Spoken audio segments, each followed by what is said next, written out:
A China hoje chocou os americanos com sua reação ao ultimato de Trump e ao novo prazo dado ao ditador Putin de 10 dias para encerrar a guerra.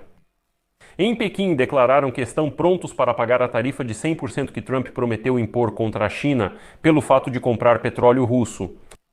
Assim, a China rejeita as demandas de Washington para interromper o comércio com os russos. No entanto, as negociações sobre o acordo comercial entre os dois países continuam e muitos especialistas já têm certeza de que o prazo de 10 dias foi dado, na verdade, não para Putin, mas sim para a China. Para que a China deixe clara a sua posição, a partir da qual Donald Trump pretende agir em relação ao sufocamento da Rússia. Enquanto isso, na Rússia já declararam que têm imunidade contra as sanções e que não têm medo disso. Putin pede a retirada de todas as sanções contra a Rússia como uma das condições para o fim da guerra na Ucrânia, embora não seja claro o motivo. Meu nome é Alexei Petty. Hoje é 30 de julho. Nesta edição, abordaremos as negociações comerciais Estados Unidos da América, China e a reação chinesa à ameaça de Washington de impor uma tarifa de 100%. Mas antes de começarmos, peço que você se inscreva neste canal, deixe um like, escreva qualquer comentário seu e não se esqueça de se inscrever no meu canal do Telegram. O link está na descrição do vídeo. Após 2 dias de negociações em Estocolmo, representantes dos Estados Unidos da América e da China declararam que, apesar de não resolverem muitas questões controversas, as partes estão dispostas a continuar a trégua tarifária, que terminaria em 12 de agosto.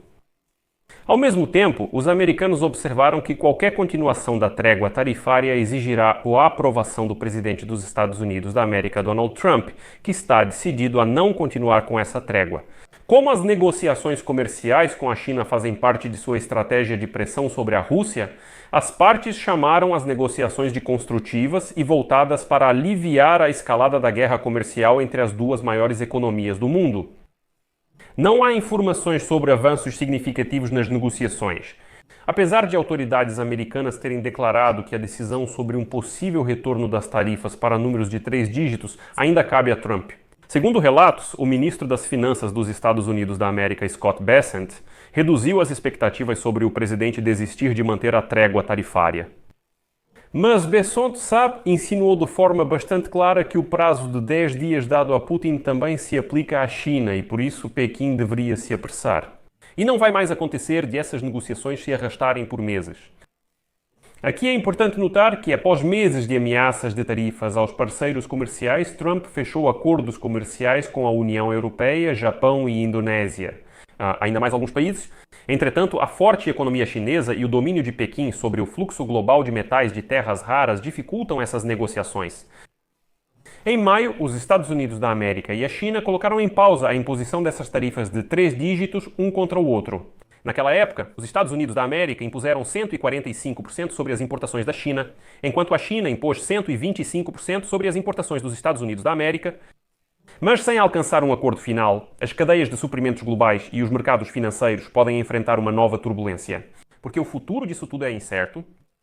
E então, Scott Bessent acrescentou que provavelmente em breve haverá outro encontro entre representantes dos Estados Unidos da América e da China. Os acordos sobre o fornecimento de elementos de terras raras estão se concretizando após as negociações em Genebra e Londres.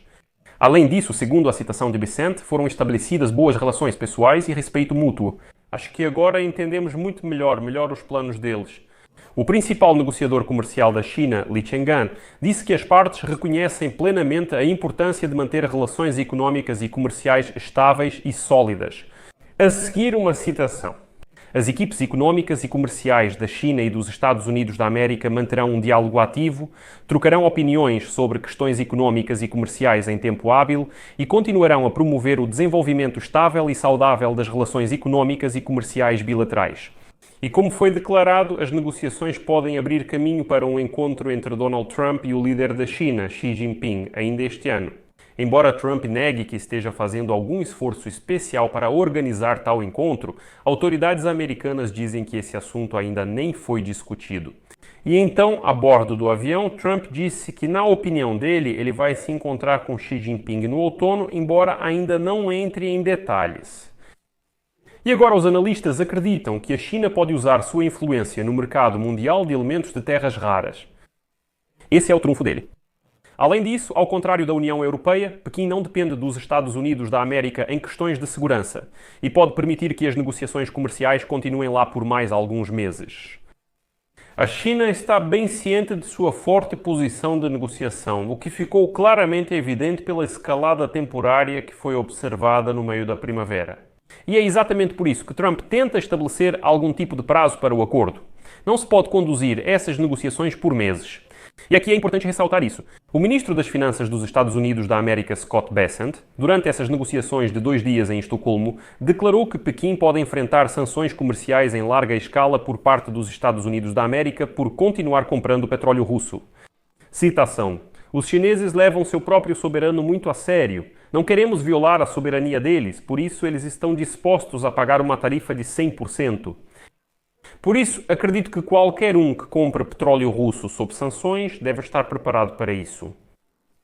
Os comentários dele foram feitos algumas horas depois que o presidente dos Estados Unidos da América, Donald Trump, já havia confirmado oficialmente que as tarifas secundárias contra a Rússia entrarão em vigor em 10 dias.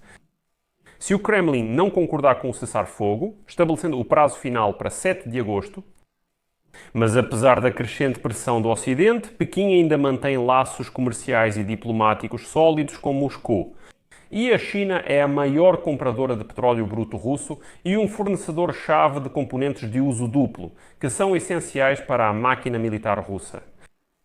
E agora, sanções secundárias, como as que Washington propõe, serão direcionadas contra países e empresas que fazem negócios com a Rússia, impondo sanções punitivas ao seu acesso aos mercados dos Estados Unidos da América.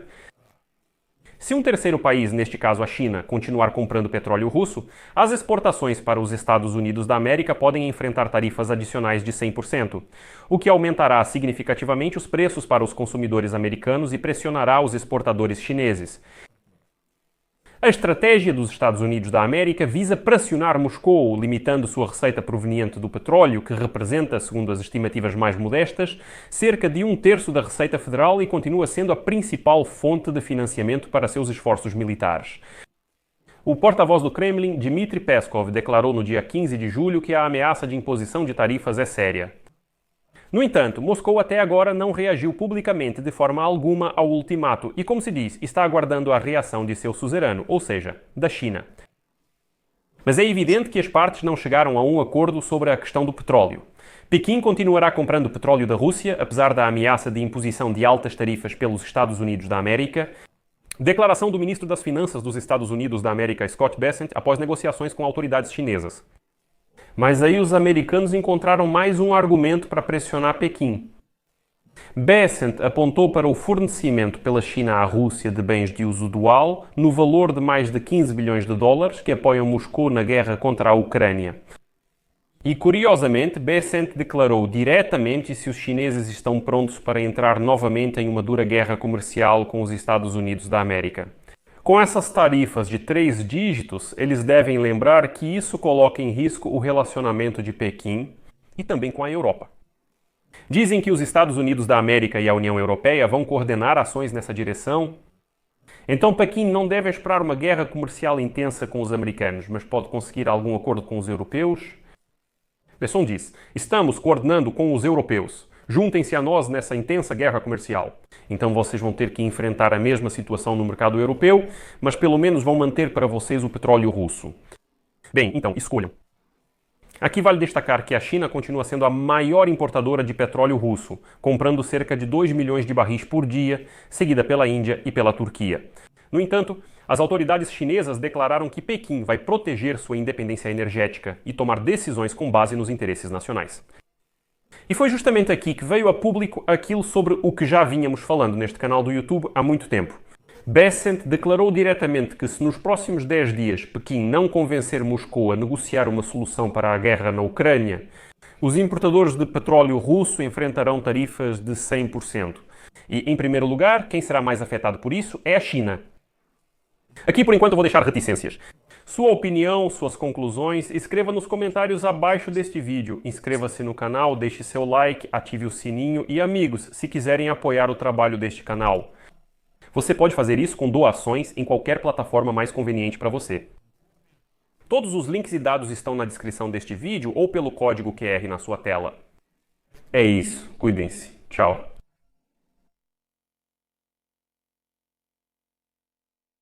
Legenda criada por